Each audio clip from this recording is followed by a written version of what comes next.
Good morning, everybody. Welcome back to the channel. The movie I want to talk about this week, briefly, is a classic from the early 80s, made in 1982. Brilliant action film. This one, Who Dares Wins.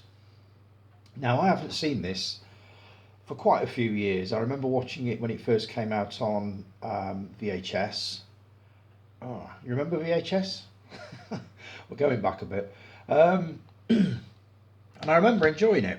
Uh, couldn't remember much about it. Banged it on last night and absolutely thoroughly enjoyed it. Um, it's aged particularly well, I think. It stars Lewis Collins, who's fresh from his success in The Professionals. And as a side note, it was directed by a guy called Ian Sharp, who directed a lot of the Professionals episodes. And the general feel of the film does have a very sort of Professionals feel to it. So when I read who it was that had directed it and what he'd done previously, it didn't altogether surprise me. Um, Lewis Collins plays a guy called Captain Peter Skellen, who's a member of the SAS.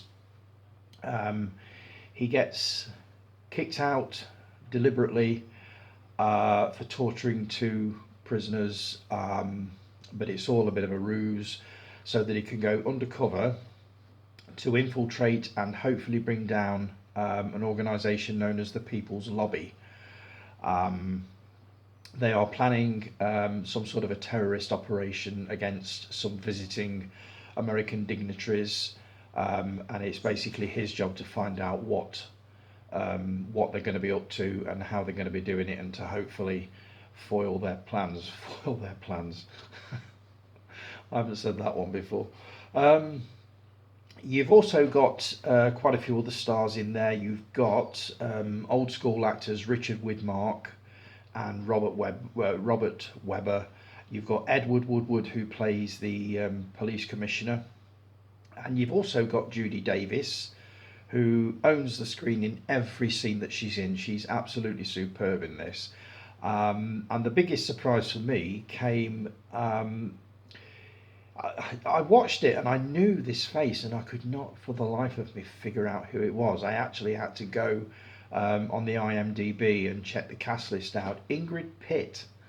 Now, for those of you that don't remember Ingrid Pitt, she starred in two or three Hammer movies in the early 70s, playing female vampires.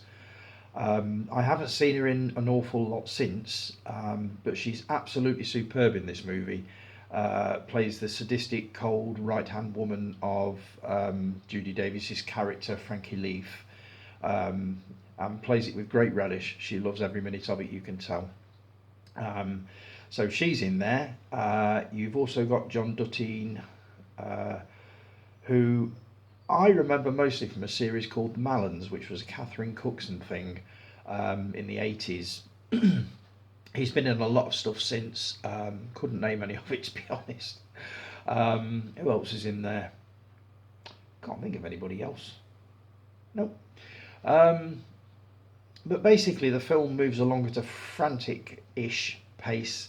The action scenes are sort of few and far between, but when they do kick in, they are well worth watching. And the final 20 minutes is absolutely superb, which is basically the storming of a house where these American dignitaries are all being held hostage. It's worth watching just for that. Um, the music was done by Roy Budd, who did the soundtrack to Get Carter, and it absolutely shows. The music is superb. The main theme, it's a real earworm. I can't get it out of my head. I heard it obviously at the beginning of the movie last night. I also posted the video for it on Facebook, and I've watched it a couple of times, and the music is superb. I just can't I can't get it out of my bloody head now. It's in there. Um, but yeah, this movie is absolutely worth watching. It's aged, I think, really well, considering it's 40 years old nearly. The version I watched is this one. Obviously, it's the special uncut edition. Now, I heard that there was a lot cut out of this film when it was released on VHS and again on DVD a few years later. And apparently some of the cuts were glaringly obvious to anybody that had seen the film more than once. Now, I have to take it at their word that this is uncut. I couldn't see anything that I watched there that made me think, my God, they've taken a bit out of that. But maybe that's because I haven't seen it for a few years. But if that is the special uncut edition, it is as violent as hell in parts. The main cut, I believe, came from the crossbow attack at the beginning. I won't go into too much detail in case you've not seen it, but apparently there are a few seconds cut out of that. But for any of you that are thinking of getting a copy of this, I'll just show you what you actually get. You've obviously got the Blu-ray inside it, you've got your special features, you've got an audio commentary from Ewan Lloyd.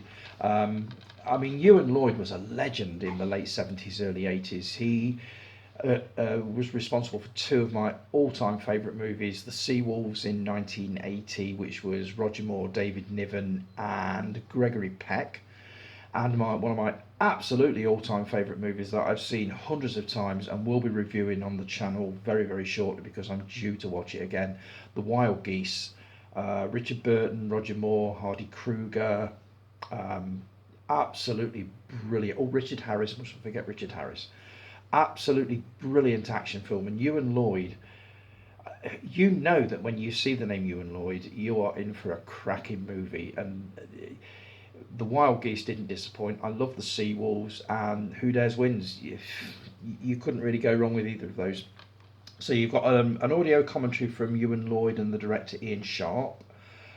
You've got the making of Who Dares Wins, which was a Grampian TV production in the early 80s, which is when the film first came out. You've got the trailers, and you've also got a 35-minute documentary, The Last of the Gentlemen Producers, which is obviously a documentary about Ewan Lloyd. And you also get this rather nice poster. Oops. Rather nice poster free with it as well. There we go, you've got it there without the graphics. If you turn it over, you got it with the graphics. So I always say I'm going to put these posters on the wall, but I never seem to get time to do it, so that will probably stay within there. The Blu-ray transfer is absolutely excellent. I don't think you'll ever see this film looking any better than this.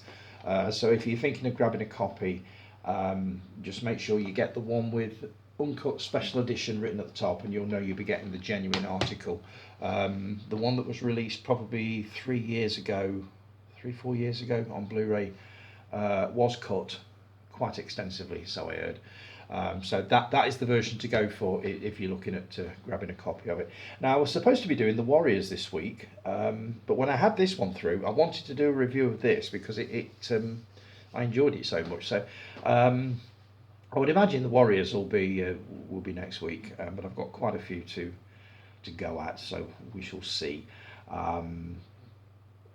I think that's pretty much it for this week. I've also dropped a written review on the website if you'd like to pop over and just have a read and drop any comments underneath. That would be appreciated. Also rate it if you can. The website is actually getting quite a few visitors. Up to now I've had 10,000 and something altogether, which is not bad. Not bad at all. So I'm now working on at least putting one review up there a week. So as I say, any comments that you can drop underneath that would be appreciated. And also if you like the video, just give it a thumbs up and subscribe. That would also be brilliant. So right, enjoy the rest of your Sunday, folks. The weather's turned a bit funny, hasn't it? It's a little bit colder out there, a bit cooler. But maybe we'll all be able to get some sleep now. So take care of yourselves, and I will be talking to you again sometime during the course of next weekend. Take care, folks, and have fun. Bye-bye.